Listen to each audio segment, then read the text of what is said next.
Hey everybody, welcome back to another episode of Teardown. Today we're going to be tearing down the Lofree Hypace. Now, as I talked about in my full review, the Hypace is a rather interesting release. Again, it is an improvement over Lofree's previous releases, but this mouse does have a lot of problems, and sadly there is a lot of downsides to this mouse despite its more gaming optimized nature.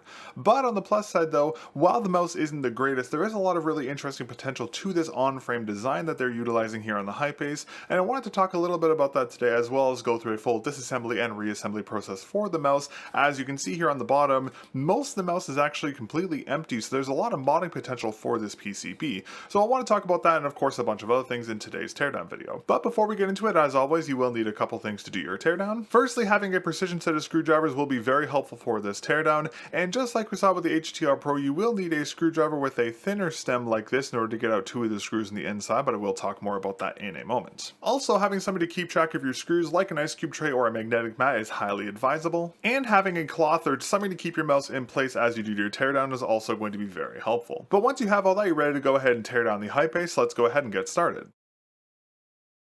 Alright, now to start, the first thing you have to do is you're going to have to remove the 4 base access screws here. Now there are 2 at the front of the mouse here, and then there are also 2 in these little holes here. Now the problem is that these holes are very thin and the screws are extremely deep on the inside, so this is where you're going to need that thinner stemmed screwdriver. Now unfortunately, during my review process, I actually stripped the screws on the inside here, so they actually don't go back in. So I've already removed them here, but keep in mind you will need to remove 2 very small screws from these little channels here, and just make sure you don't tension them too hard, because since the channels are so thin, it's very easy to actually damage the screws, so be careful with that. But once you remove these 2, you can go ahead to the front of the mouse and remove these 2 screws here and here.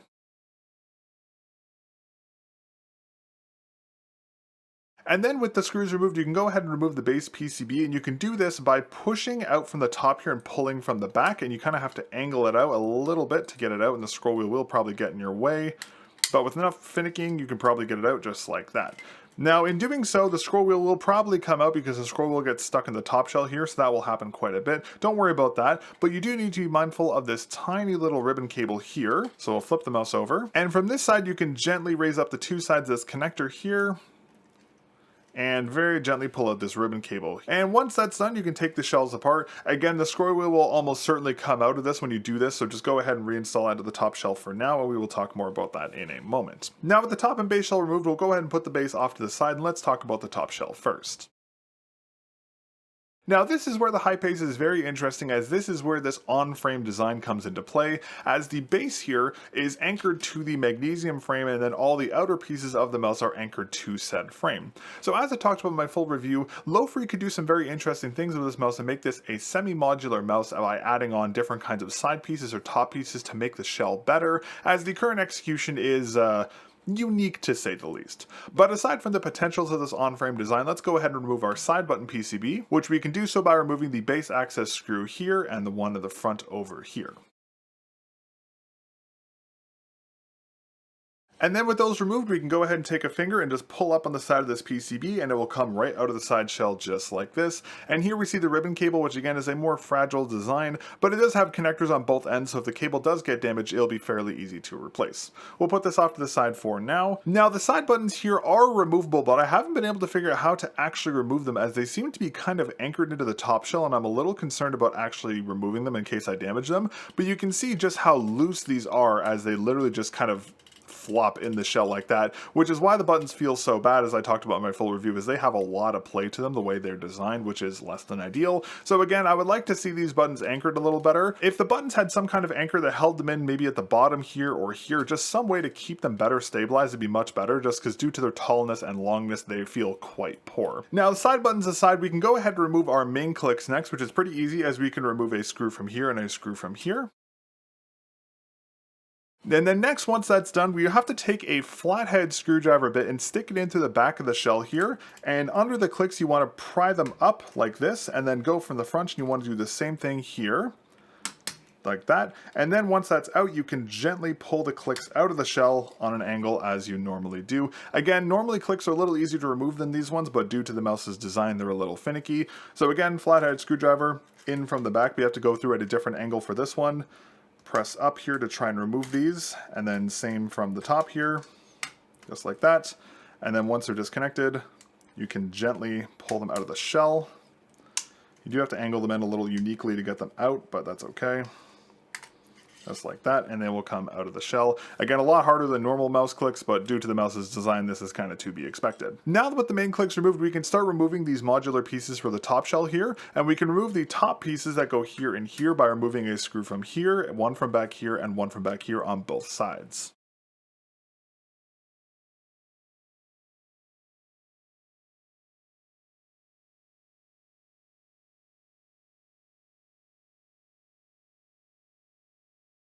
Alright, and then with all those pieces removed, we can go ahead and flip the shell over, and you can just take the top pieces off of the shell, and they should pop off just like that. So we'll take those out and put those to the side for now. And then we can focus on the side pieces, which we can remove by removing a screw from the front of the shell, which is right here, and another set down to the base, which are located here and here.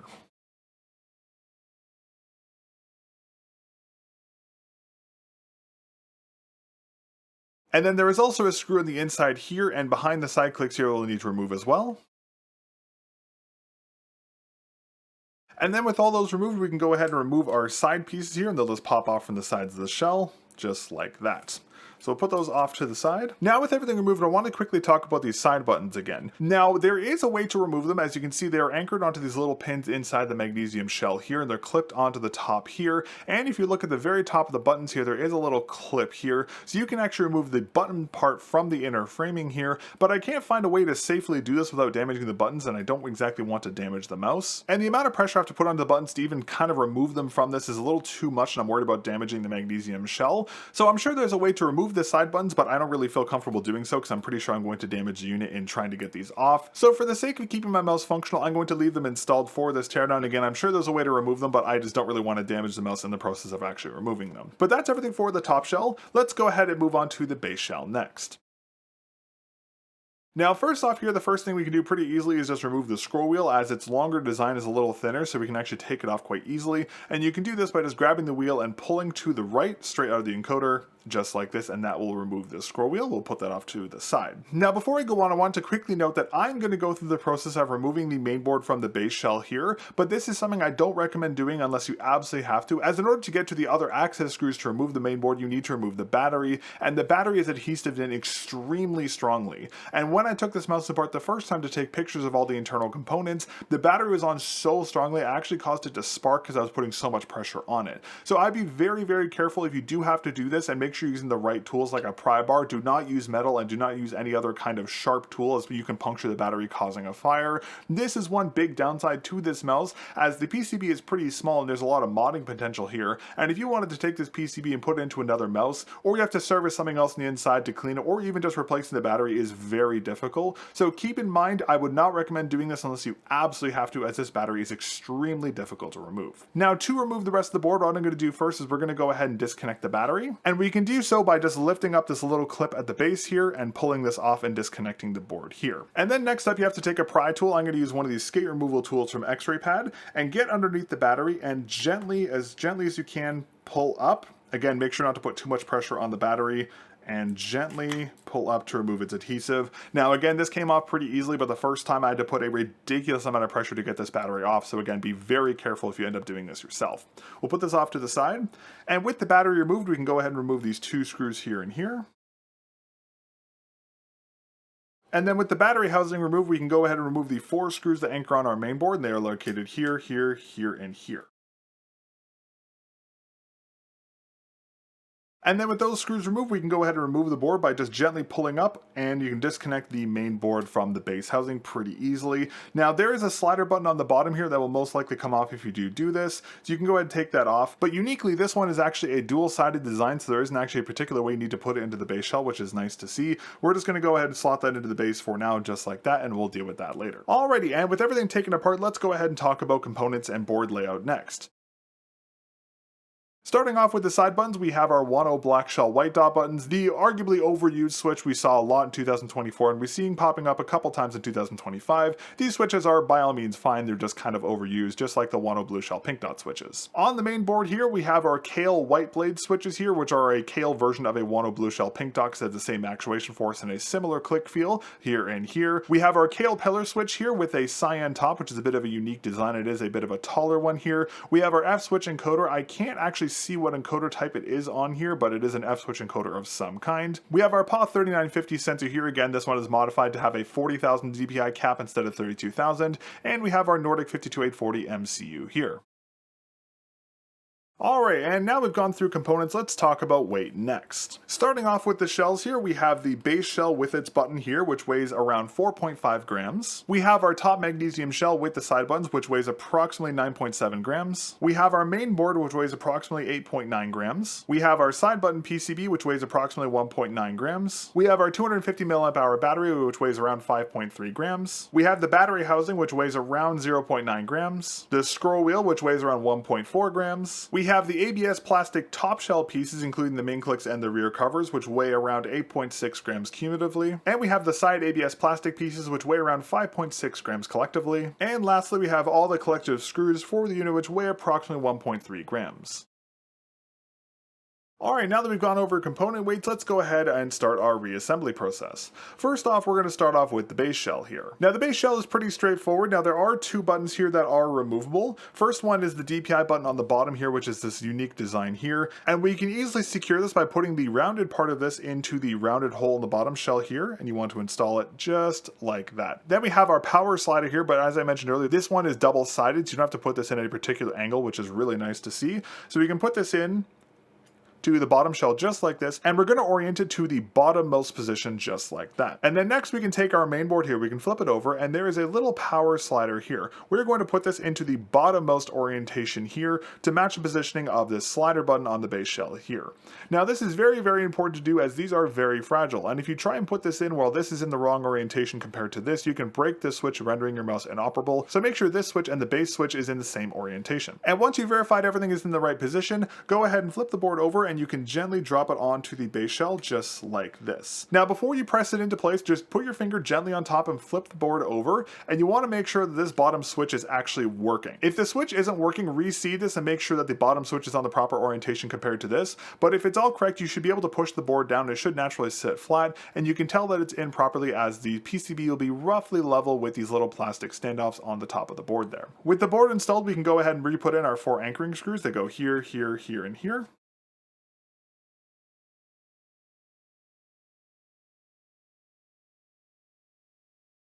And once that's done, just go ahead and take your board and put it on a flat surface and make sure there's no warping to the base. If your base is warped, you've most likely over-tensioned one of these screws, so make sure you screw them all in evenly so there's no warping to the mouse's base. With the main board installed, next we can go ahead and put back in our battery housing, which is pretty easy to do. All we do is line up the central hole here with these little standoffs on the board here, and you can just put that into place just like that. And you can see how the little studs on the side are filled in. And once that's done, we can re-put in the 2 anchoring screws here and here.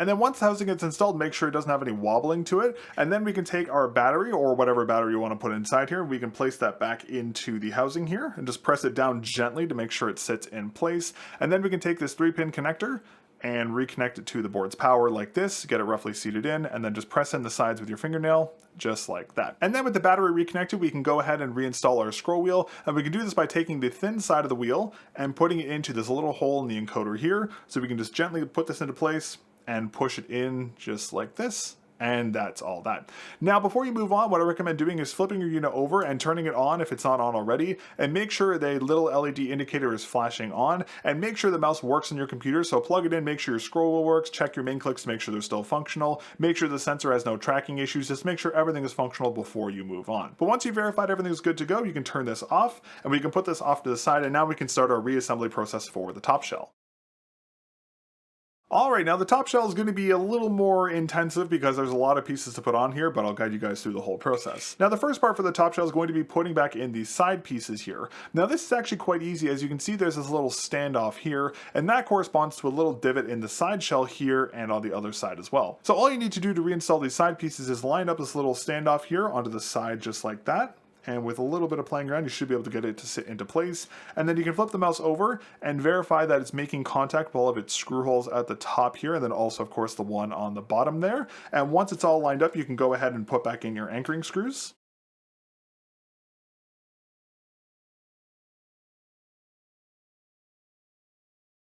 And then with the one side installed, we can do the same process for the next side here. Again, taking the standoff on the side, slotting it into this little hole, and that should line it up into place. And then we'll flip the mouse over and put back in the anchoring screws.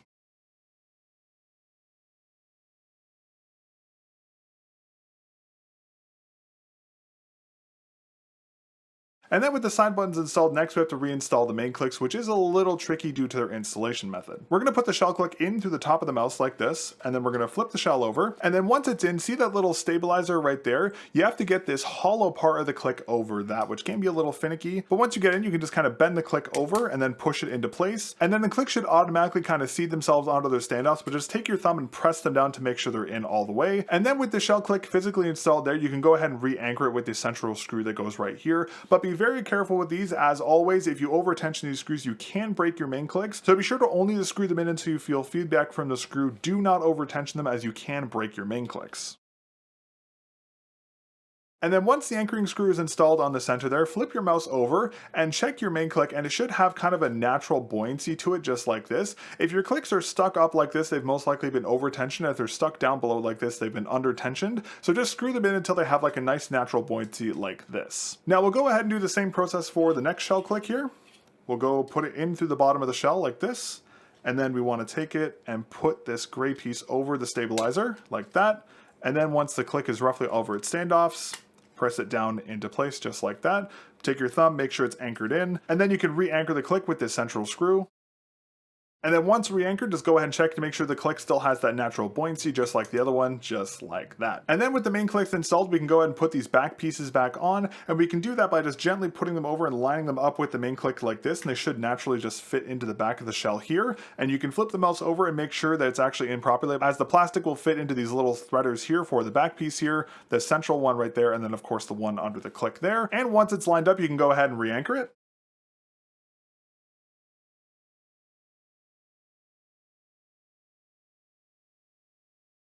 And then with the first piece reinstalled, we can do the same thing to the next one. We'll just take the piece, line it up onto the top shell here. Make sure it sits in place. Flip the mouse over to make sure it's standing on its standoffs here, and then we can go ahead and re-anchor it.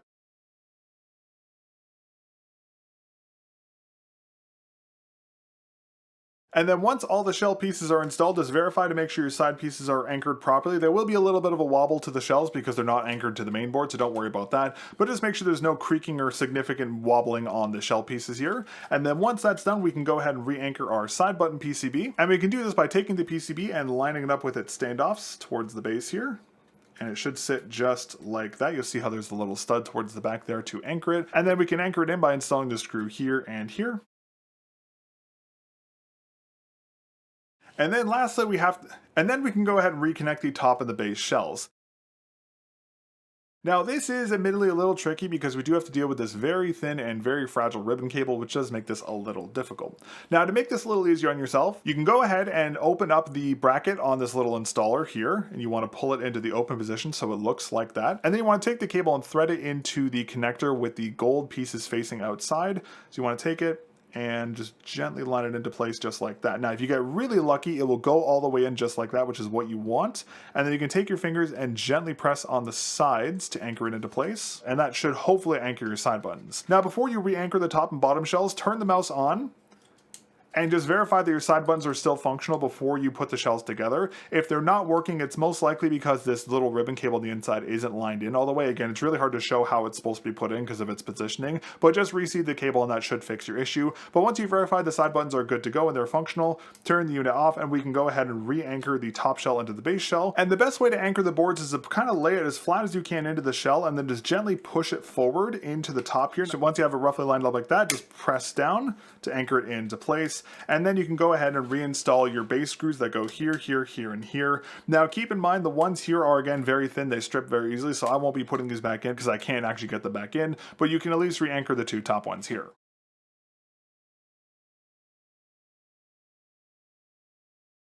Alright, and then once you've re-anchored the main board on here, you can go ahead and put back on the unique skates for the mouse, and that is everything you need to do to take apart and reassemble the Lofree Hypace. Overall, the teardown process is quite complicated, and again, if they do end up releasing modular parts, it's going to be kind of difficult to actually install them, as these longer screws here at the base are really difficult to get in and out. So it is going to be kind of difficult to service this unit, and I think with some more R&D, Lofree could make the Hypace a very interesting mouse, but again, in its current form, it's not the greatest, and it isn't exactly the most serviceable mouse out there, but it is at least somewhat easy to service in some regards. But anyways, that is going to be everything for today's episode of Teardown. Thank you very much for watching. If you enjoyed the video and want to see more in-depth teardowns like this, be sure to leave a like on this video and get subscribed to the channel. If you'd like to support what I'm doing here with the Teardown project and of course my in-depth reviews, you can become a member here on YouTube for only $2 Canadian a month. If you do become a member, not only are you directly supporting all my efforts here on the channel, you also get early access to videos, so you get to see teardown videos and new episodes of the Melon Review before anyone else.